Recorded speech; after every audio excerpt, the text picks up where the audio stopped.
them, and then I'm going to use them when I need them. So her drill she uses every day, Phillips, flathead screwdriver, angle bit, bit extender, all of those things are used most often. And then there are other things like ratchet straps. Thank God we have not had to use them yet, but they are there available.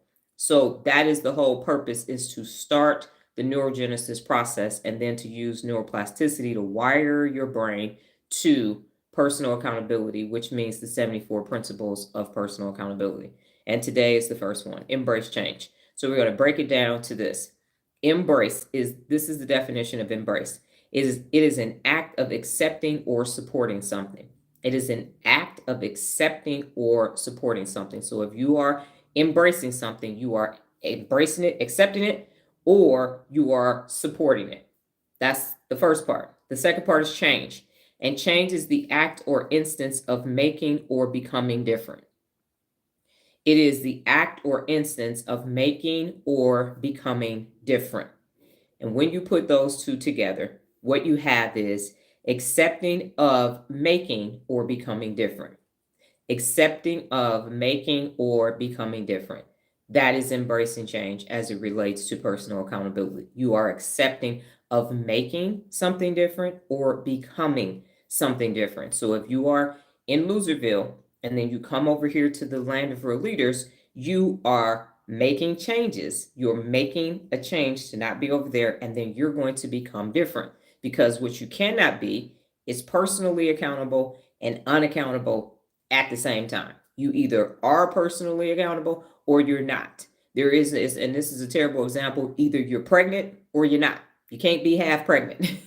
You can't. You either are or you ain't. It's really just that simple. So you either are 100% personally accountable or you not. And personal accountability is not perfection. We say it in Al-Anon, it's progress, not perfection. It means I'm going to make some mistakes. But because I'm personally accountable, I'm going to admit my mistakes. I'm going to be honest. I'm going to establish trust and be trustworthy. I'm going to do the right thing. I'm going to take the hard right over the easy wrong. That's what it means. It means I'm going to listen to my head, my heart, and my gut to lead my life every single day, in which we know those are the three brains that you have as well. So embracing change means accepting or making becoming different. It means you're going to be different. You're not going to be the same. You're not. So you don't, and I've watched people come over here, dabble in personal accountability, say I'm good, take their asses back to Loserville, and now they're trying to figure out why the math ain't mathing no more. Why the accountability ain't accountability no more, because you went into the wrong environment. And so your neurogenesis is gone. It's depleted. It's not an enriching environment, and you're not learning anything else. How the hell did you think it was going to stay? It's like if you were on a diet and you lost all the weight and then you took your ass back and sat on the couch and ate everything that you was eating before. First of all, the weight is coming back faster and you're going to be big, and you're going to be sitting there like, but I was on a diet and I lost all that weight. It wasn't sustainable. It wasn't sustainable. This is a lifestyle shift. This is a choice that you make. I am going to use my brain to become personally accountable, to become my best. And I'm going to keep doing it until I'm no longer physically here. That's a choice that you have to make. Be ye hot or cold. It's that simple. A double-minded person is unstable in all their ways. An unaccountable person can't be personally accountable.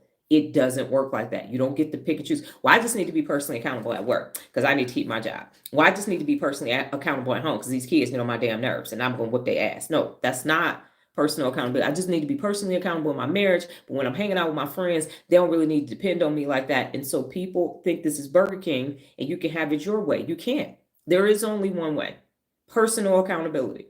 There are only two types of people in the world: people who hold themselves personally accountable to be their best, and people who don't, which are unaccountable losers. That's it. Those are the only two. When you put people in those two categories, you have simplified your life. Take everything else that the unaccountable people have put on the table to make it seem like people are nice and good. You either personally accountable or you're not. I don't give a fuck about where you live. I don't care how much money you have. I don't care how many awards you got in your office. I don't care about none of that shit. Education, none of that. Are you going to keep your word? Are you going to wake up every day seeking best? If you are, I fuck with you. If you don't, fuck you.